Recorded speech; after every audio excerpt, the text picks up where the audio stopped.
nuestras vidas, todos nos esforzamos por cultivar hábitos que nos enriquezcan, hábitos que eleven nuestro espíritu, traigan alegría a nuestras vidas y nos conviertan en mejores versiones de nosotros mismos.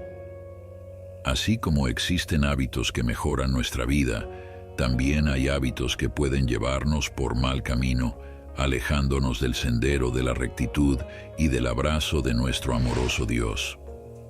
Jesús, en su infinita sabiduría, habló de estos hábitos no para condenarnos, sino para advertirnos, guiarnos y ofrecernos redención. Por cada advertencia que proporcionó, también iluminó el camino de la gracia, la misericordia y la salvación. Es natural que nos centremos en lo tangible, en las acciones que podemos ver. Tendemos a juzgar la rectitud de una persona según sus acciones, pero Jesús, en sus enseñanzas, trasciende esta perspectiva superficial. Él enfatiza no solo nuestras acciones, sino la disposición de nuestros corazones, los reservorios invisibles de nuestros sentimientos, intenciones y deseos, aquello que está dentro de ti, que vive en la parte más profunda de tu corazón. Hoy exploraremos 5 hábitos pecaminosos según lo expuesto por Jesús, que pueden alejarnos del reino de Dios. El hábito número 1, la incredulidad. El Evangelio de Juan, particularmente en Juan 3:18, subraya la gravedad de esta incredulidad con una claridad sorprendente. Quien cree en Él no es condenado, pero quien no cree ya está condenado porque no ha creído en el nombre del único Hijo de Dios. Este verso no habla en tiempos futuros, no dice que el rechazo a Cristo conducirá a una condenación eventual. Declara con una inmediatez que es tanto urgente como grave que aquellos que no creen ya están condenados. El peso de este verso no se trata de un día de juicio futuro, se trata del estado presente del alma. El acto de rechazar a Jesucristo no es simplemente una incredulidad pasiva, es una decisión activa, consciente o inconsciente, de despreciar la salvación que Él ofrece. Cuando se ve bajo esta luz, la incredulidad no es solo una elección personal, es una postura espiritual que tiene repercusiones eternas. No se trata solo de negar una figura histórica o dudar de una serie de eventos, se trata de alejarse de la encarnación misma del amor, la misericordia y la gracia de Dios. Este es mi punto, hermanos y hermanas. La salvación no es asistir a la iglesia. La salvación no es realizar milagros. La salvación no es leer tu Biblia. La salvación no es cantar canciones de adoración. La salvación no es actividad religiosa. La salvación en su núcleo más profundo es una persona, es la persona del Señor Jesucristo. 1 Juan 5:12. Quien tiene al Hijo tiene vida, quien no tiene al Hijo de Dios no tiene vida. Hay una línea divisoria en esta vida. Hay 2 grupos, aquellos que tienen al Hijo y aquellos que no lo tienen. Así nos lo dice la Biblia. Solo hay 2 grupos. Tú y yo podemos saber en qué grupo estamos. ¿No te hace pensar esto? A menudo me pregunto sobre esta división, sobre estos 2 grupos separados. Quiero que pienses en esta división mientras vives tu vida, porque cuanto más esta división esté en primer plano en tu mente, más apartarás tus ojos de este mundo y los pondrás en la eternidad. Cuando vayas al aula mañana, recuerda que Dios divide ese salón en 2 grupos distintos. Cuando vayas a la oficina mañana, recuerda que Dios divide esa oficina en 2 grupos distintos. Cuando vayas a la fábrica mañana, recuerda que Dios divide esa fábrica en 2 grupos distintos. Hay una línea invisible que no vemos, pero Dios sí ve. ¿Quieres escuchar un pensamiento sobrio? Esta misma línea, la misma línea que separa a los que perecen de los que están siendo salvados, también existe en cada iglesia. En cada iglesia única, esta línea separa a los 2 grupos. Esta línea existe. En un lado están aquellos que tienen al Hijo y en el otro lado están aquellos que no tienen al Hijo. En tu propia iglesia. ¿No es eso un pensamiento sobrio? ¿Quieres escuchar un pensamiento aún más sobrio? Un pensamiento aún más sobrio es que esta línea de división existe no solo en las iglesias, sino también en las familias. Un esposo y una esposa están en dos lados separados. Una madre y un hijo están en dos lados diferentes. Vivir una vida de incredulidad envía a la gente al infierno porque ya están condenados. Hábito número 2. Una vida hipócrita. En un mundo donde las apariencias a menudo eclipsan la autenticidad, las palabras de Jesús resuenan con una verdad profunda y atemporal. En Mateo 23:13, amonesta a los maestros de la ley y a los fariseos con palabras que sacuden nuestra conciencia. Ay de ustedes, maestros de la ley y fariseos hipócritas, ustedes cierran la puerta del reino de los cielos delante de la gente. Ustedes mismos no entran, ni dejan entrar a los que intentan hacerlo. Estas palabras fuertes no son solo una crítica a los líderes religiosos de su tiempo, son una advertencia clara para todos nosotros sobre los peligros de vivir hipócritamente. La hipocresía es más que simplemente fingir, es un hábito insidioso que corroe el alma. Cuando nuestras acciones externas no reflejan nuestras creencias internas, cuando nuestras palabras hablan de amor, pero nuestros corazones albergan resentimiento, transitamos por un camino peligroso, un camino que no solo nos aleja. La división entre nosotros y los demás es significativa, pero más aún lo es la separación del reino de los cielos. Considera la profunda tragedia de tener una mente rebosante de conocimiento religioso, pero un corazón que permanece inmutable ante su sabiduría divina, un corazón lleno de infierno, como algunos podrían decir. Tales individuos pueden recitar escrituras, seguir tradiciones religiosas e incluso guiar a otros en sus viajes espirituales, pero bajo esta apariencia de piedad, sus almas permanecen oscurecidas por el engaño. Esta dualidad, esta doble vida, no es simplemente un error, es un grave pecado, y la consecuencia es una separación eterna de Dios, un exilio autoimpuesto del reino de los cielos. Algunos podrían argumentar, ¿no es suficiente aparecer justos frente a los demás? ¿No valora la sociedad lo que ve? Aquí es donde las palabras de Jesús ofrecen claridad. El reino de Dios no es un escenario donde actuamos para una audiencia. Es un espacio íntimo donde cada uno de nuestros pensamientos, sentimientos e intenciones se desnuda ante Dios. Recuerda, puedes engañar a quienes te rodean. Tal vez incluso puedas engañar a tu cónyuge, tus hijos o tus líderes espirituales. Pueden alabarte por tu aparente piedad, respetarte por tu supuesta santidad y admirarte como líder de rectitud. Pero en medio de todo esto hay una verdad innegable. Dios no puede ser burlado, es la deidad omnisciente que discierne los secretos de cada corazón.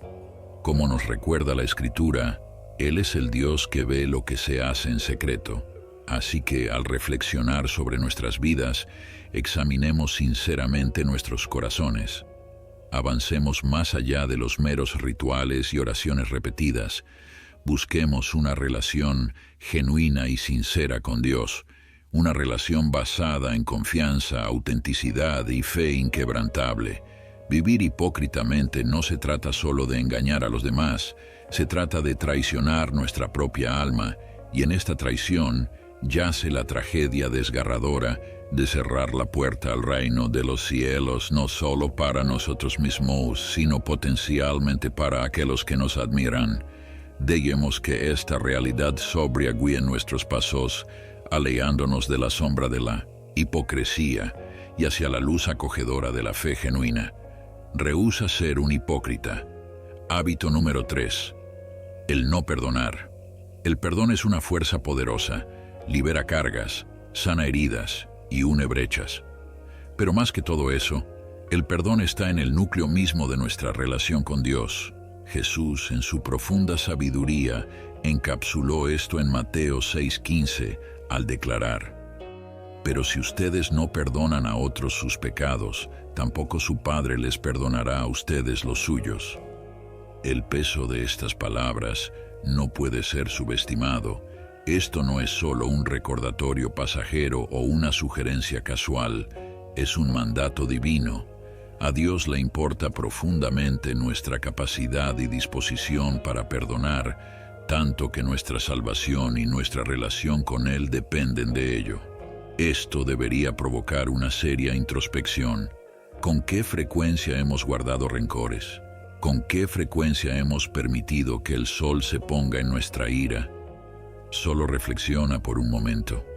Imagina si Dios guardara rencores de la manera en que a veces lo hacemos nosotros. Dada la incontable cantidad de veces que erramos y nos desviamos, ¿tendríamos siquiera una oportunidad si Dios mantuviera un registro de nuestros errores? Si Dios fuera tan poco compasivo como algunos de nosotros podemos ser, ¿seguiríamos aquí, bendecidos con la oportunidad de redención y gracia? Es una realización humillante. El vasto océano de nuestras transgresiones, las montañas de nuestros pecados, y sin embargo, Dios, en su amor y misericordia infinitos, nos perdona una y otra vez. No solo perdona, olvida, borra nuestro historial, ofreciéndonos un nuevo comienzo cada vez que nos arrepentimos genuinamente. Esto no es solo un atributo de Dios, es su naturaleza misma.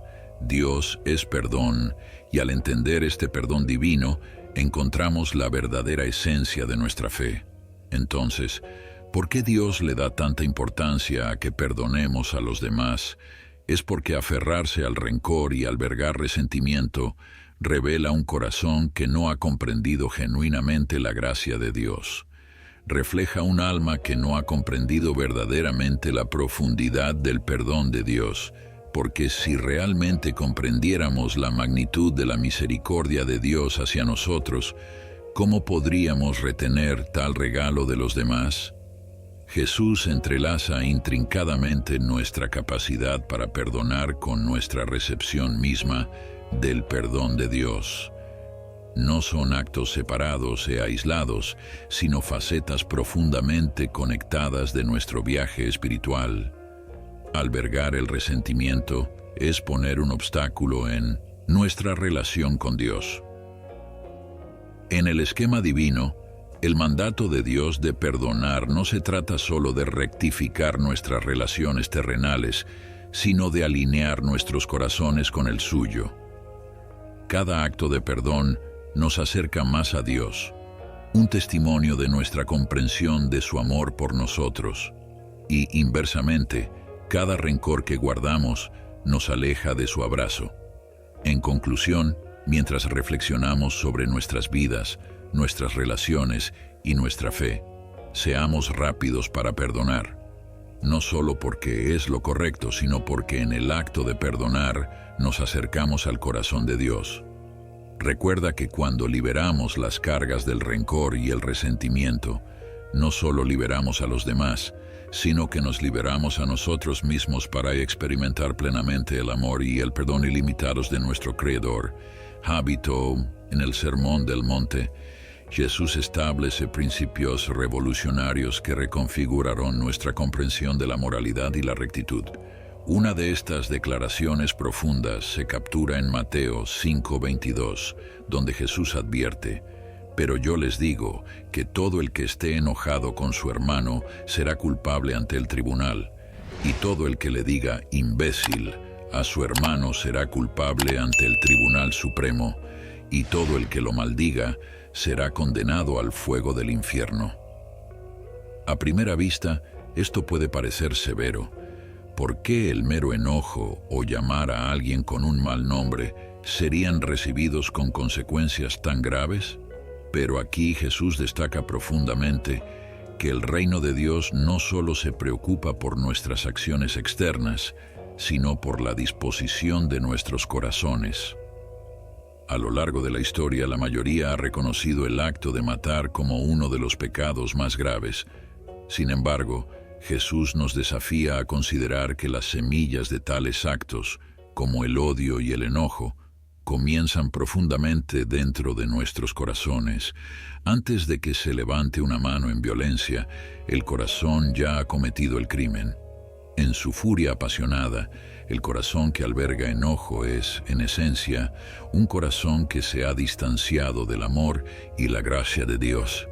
La frase "será condenado al fuego del infierno" subraya la gravedad de estos pecados internos.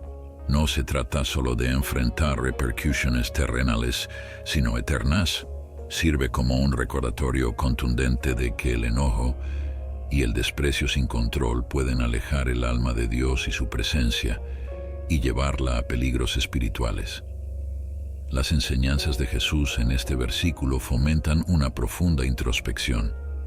En lugar de simplemente enfocarnos en nuestras acciones externas, nos llama a examinar las profundidades de nuestros corazones. Hemos permitido que las raíces de la amargura, el odio o el enojo se arraiguen. Somos rápidos para menospreciar o desestimar a los demás. Tales reflexiones son cruciales porque un corazón que no está en paz con sus hermanos y hermanas no puede estar verdaderamente en paz con Dios. En conclusión, mientras que nuestro mundo a menudo valora las apariencias externas y las acciones, las enseñanzas de Jesús nos recuerdan que la verdadera rectitud comienza desde adentro. No es suficiente evitar los actos físicos de violencia. También debemos limpiar nuestros corazones del enojo y el odio que pueden impulsar tales acciones. Solo entonces podremos acercarnos a Dios y encarnar verdaderamente los principios de su reino. Los hombres aman la oscuridad. A lo largo de los años, las noticias se han visto inundadas con una gran cantidad de escándalos y eventos controvertidos que han tocado cada rincón de la sociedad, incluidos los ámbitos tanto dentro como fuera de la iglesia. Reflexionando sobre mi vida solamente, he sido testigo de una asombrosa variedad de escándalos que abarcan desde los más altos, desde los escalones más altos del liderazgo de la iglesia, hasta el corazón mismo de las congregaciones locales. El espectro de escándalos ha incluido a ministros de megatemplos de alto perfil, así como a humildes pastores de pequeñas congregaciones con no más de 40 miembros. Estos incidentes han variado desde estafas financieras y fallas morales hasta casos más graves de mala conducta.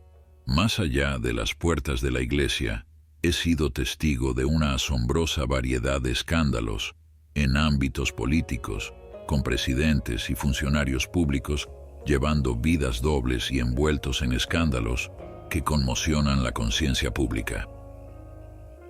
Estos episodios no solo han involucrado indiscreciones personales, sino también abusos de poder y traición a la confianza pública. Además, estas controversias se extienden a individuos comunes dentro de la comunidad de la iglesia, demostrando que tales desafíos no están reservados para los líderes visibles, sino que pueden permear todos los niveles. Hoy, mientras veía las noticias, me encontré con un informe sobre un rapero y ejecutivo musical conocido cuyas casas fueron allanadas por las autoridades federales. La cobertura reveló que se realizaron múltiples allanamientos en diversas propiedades pertenecientes a este individuo de alto perfil. Aunque el informe fue algo vago en cuanto a los detalles de las acusaciones, enfatizó la amplitud de la investigación en curso y la intensidad de los allanamientos. Por las imágenes mostradas, la escala de la participación de las fuerzas del orden era inmensa, con equipos SWAT entre las agencias presentes en la escena. Las noticias no profundizaron en las acusaciones ni en las razones detrás de los allanamientos, dejando mucho a la especulación. Sin embargo, la presencia visible de un número significativo de personal de las fuerzas del orden sugería que se estaba desarrollando una investigación seria, potencialmente involucrando acusaciones graves. Mientras veía este reporte de noticias, Pensé en el versículo Lucas 8:17, porque nada hay oculto que no haya de ser manifestado, ni escondido que no haya de ser conocido y de salir a luz. Ya sea que el pecado se descubra aquí en la tierra, o que un día tengas que responder por tu pecado ante el Dios Todopoderoso, contemplé los peligros de vivir una doble vida. El pecado siempre saldrá a la luz de una manera u otra. Este reporte de noticias me recordó los peligros de vivir una doble vida, y esto es algo que todos necesitamos rechazar. Todos necesitamos resistir la tentación de vivir una doble vida. En su libro titulado El hombre que Dios usa, Oswald Smith dijo: o la Biblia te mantiene alejado del pecado, o el pecado te mantendrá alejado de la Biblia. La declaración profunda es que no hay forma de que nadie pueda esconderse de la realidad de las Escrituras si se estudia con la perspectiva adecuada. Hay algo sobrenatural en la palabra de Dios, tiene la capacidad de exponer a la humanidad. Ningún otro libro en la historia de la humanidad expone a las personas como la Biblia. La Biblia sondea y escudriña a las personas en todos los aspectos de su vida. Por eso la Biblia no es un libro querido, la verdad duele, la verdad es algo que los seres humanos luchan por aceptar a veces, y cuando abres la Biblia, tú y yo nos enfrentamos todos a la verdad. Lucas 8:17 es uno de los pasajes bíblicos más aterradores y resulta ser una declaración directa de Jesucristo. En caso de que tengas una Biblia con las palabras de Jesús impresas en tinta roja, identificarás fácilmente este pasaje como las mismas palabras de Cristo. Jesús dijo que no hay nada secreto que no se revele, y nada oculto que no salga a la luz. El significado de estas palabras solo puede ser desentrañado a través de una profunda reflexión. Esto es realmente aterrador. Es posible que no hayas considerado que las cosas que haces en el más profundo secreto no están ocultas en absoluto. Esto puede ser muy perturbador para las personas que están involucradas en empresas y actividades malignas. Los mismos pensamientos de tu corazón no están ocultos para Dios. Si Dios puede capturar tus pensamientos, cuánto más las cosas que haces. No hay nada que hagas que esté fuera de la vista de Dios. Escucha, hay un ojo que ve en la oscuridad más densa. Hay un ojo que ve en la hora más oscura. Por lo tanto, todo lo que hacemos en secreto será llevado a la luz. Vivimos en un mundo donde las personas se esconden en la oscuridad para cometer maldades. Eso es la naturaleza humana. Por eso a los hombres les gusta la oscuridad. La Biblia lo atestigua en Juan 3:19. Y esta es la condenación, que la luz vino al mundo, y los hombres amaron más las tinieblas que la luz, porque sus obras eran malas. Hay hombres y mujeres que por elección deciden vivir una vida fuera de Cristo, porque una vida fuera de Cristo es una vida de oscuridad, y estos hombres y mujeres aman su oscuridad porque les permite ocultar sus malas acciones. Hay hombres y mujeres que por elección deciden vivir una vida fuera de Cristo, porque una vida fuera de Cristo es una vida de oscuridad. Hay hombres y mujeres que por elección deciden vivir en la oscuridad, así que viven y envejecen eligiendo vivir en la oscuridad. Es una elección que hacen porque, en lo más profundo de su conciencia, saben que Dios existe, que Dios es luz y que Dios es real. Y saben lo suficiente sobre Dios como para buscarlo. Tienen el Evangelio, tienen todos los medios para buscar la gloriosa luz del Evangelio. Sin embargo, por elección, eligen vivir en la oscuridad, porque la oscuridad les permite vivir en los pecados que aman. Es una elección vivir en la oscuridad, es una elección perversa. Puedes pensar en algo más perverso que ser creado por Dios y elegir vivir una vida fuera de Él. Puedes pensar en algo más perverso que recibir aliento, salud y vida de Dios y elegir vivir una vida de oscuridad. ¿Puedes pensar en algo más perverso que vivir en el mundo que Dios creó, disfrutar de su creación y aún así elegir rechazarlo? Vives en una época como ninguna otra. Vives en una época en la que hay una gran apostasía. Vives en una época que llama al bien malo y al mal bien. Vives en una época en la que los hombres aman más las tinieblas que la luz, porque sus obras son malas. Vives en una época en la que los límites divinos han sido eliminados por el propio tejido de la sociedad. Vives en una época en la que el amor de muchos se ha enfriado. Vives en una época en la que hombres y mujeres adoran a Mamón. Vives en una época en la que la humanidad adora en los altares de Baal y Moloch. Vives en una época en la que hombres y mujeres son amantes del placer más que amantes de Dios. Vives en una época en la que la humanidad adora en el altar del yo. Amor propio, adoración propia, exaltación propia. Se celebran reuniones tras puertas cerradas para planificar actividades de maldad. Operaciones clandestinas y tratos bajo la mesa son el orden del día en nuestro tiempo actual. Los planes torcidos a menudo se ejecutan fuera del ojo público con la esperanza de nunca ser descubiertos. Si está en la oscuridad, nadie ve y puedes salirte con la tuya, o al menos eso piensas. Sin embargo, la palabra de Cristo nos dice explícitamente que todo lo que se hace tras puertas cerradas será revelado. Para ser claro, quiero que te des cuenta de que cualquier maldad que hayas hecho en secreto en el pasado es conocida y será sacada a la luz. Puedes pensar que te has salido con la tuya o que continuarás saliéndote con la tuya, pero tal pensamiento o suposición te traicionará. Lucas 8:17. Es una advertencia para ti y para mí. Lucas 8:17 es una advertencia para las personas que llevan vidas dobles. Lucas 8:17 es una advertencia de que saldrá a la luz. Permíteme ser honesto y predicar la verdad sin diluir. Esto puede ofender a las personas, pero preferiría que te ofendas y prefiero que te sientas ofendido y entres al cielo que no te sientas ofendido y caigas en las profundidades del infierno. Hay demasiado, muchísimo, evangelio complaciente y ligero. El mensaje del evangelio nos instruye a apartarnos de todos los pecados secretos y vidas dobles. Hay hombres en este momento que me están escuchando, que tienen una esposa e hijos o varios hijos, y también tienen otra familia al margen, otra familia en otra ciudad o estado que nadie conoce.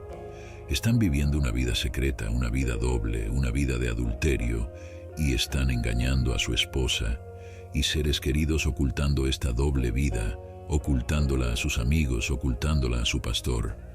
Tienen toda una familia en otro lugar. Nadie sabe que viven cómodamente en adulterio, ocultando este secreto. Y hay mujeres que me están escuchando en este momento, que tienen romances en el trabajo que han cruzado la línea, o hay algunas que todavía están enamoradas de exnovios o de su amor de la adolescencia, con quien han vuelto a conectar recientemente, y de vez en cuando salen de su matrimonio y nadie lo sabe. Lucas 8:17 es una advertencia para ti y para mí. Lucas 8:17 es una advertencia para las personas que llevan vidas dobles. Lucas 8:17 es una advertencia de que saldrá a la luz. Sí, la doble vida que podemos estar viviendo puede que no termine con el escenario del famoso rapero que tuvo un equipo SWAT en su puerta. Sin embargo, tendremos un Dios eterno y santo que no tolera el pecado, a quien tendremos que rendir cuentas. Hay personas yendo a lugares a los que no deberían ir en la oscuridad de la noche. Los secretos son algo que todos tienen, incluso los niños tienen secretos. Los secretos que muchos adultos tienen son a menudo actos pecaminosos secretos. Desde el principio de la humanidad, ha habido actos secretos que hombres y mujeres han intentado ocultar. Hay personas que van a lugares en secreto, lugares donde pueden cometer todo tipo de inmoralidad sexual y llevar a cabo actos impensables. Allí se entregan a los deseos de la carne en secreto y nadie lo sabe. Pastores, ancianos, diáconos e incluso santos lo hacen. Incluso los incrédulos lo hacen. Pero permite que Lucas 8:17 sea una advertencia. Porque nada hay oculto que no haya de ser manifestado, ni escondido que no haya de ser conocido y de salir a luz. Nunca confíes en ti mismo. Cuando predico este mensaje, me estoy predicando a mí mismo también. No estoy por encima de la tentación de esta vida, tengo que luchar para resistir las tentaciones del pecado. Y una forma de mantenerse alejado de vivir una doble vida o de vivir una vida de pecados secretos es nunca confiar en ti mismo, nunca pensar que estás por encima del pecado o de una lucha particular. Por tanto, el que piensa que está firme, mire que no caiga. Nunca intentes vivir una doble vida. Puedes ocultar el éxito de las personas, pero no puedes esconderte de Dios. Todo lo que haces en secreto, todas tus actividades llevadas a cabo tras puertas cerradas, será revelado ante todas las personas. Si Dios debería exponer todo lo que has estado haciendo en secreto, ¿qué consecuencias crees que tendrá en tu vida? Puedes estar orgulloso de las cosas que haces tras puertas cerradas. Puedes pensar que nadie las conoce, pero esa suposición es falsa. Dios conoce todas las cosas y traerá todas las cosas a la luz. Puedes ocultar ciertos aspectos de tu vida de tu cónyuge, pero no puedes ocultar nada de Dios. ¿Cómo puedes esconderte del Dios que creó tus ojos? Si Él creó tus ojos, ¿no te verá? No permitas que el diablo te engañe haciéndote creer que tu vida secreta está oculta. Gracias por sintonizar hoy. Espero que este mensaje haya sido inspirador y revelador para ti. Antes de terminar, quiero invitarte a reflexionar sobre lo que has aprendido hoy. ¿Qué enseñanza te llevas de este contenido? ¿Cómo puedes aplicar estas lecciones en tu vida diaria? Déjanos tus comentarios debajo y no te olvides de darle me gusta al video y suscribirte al canal para más contenido inspirador como este. Nos vemos en el próximo video.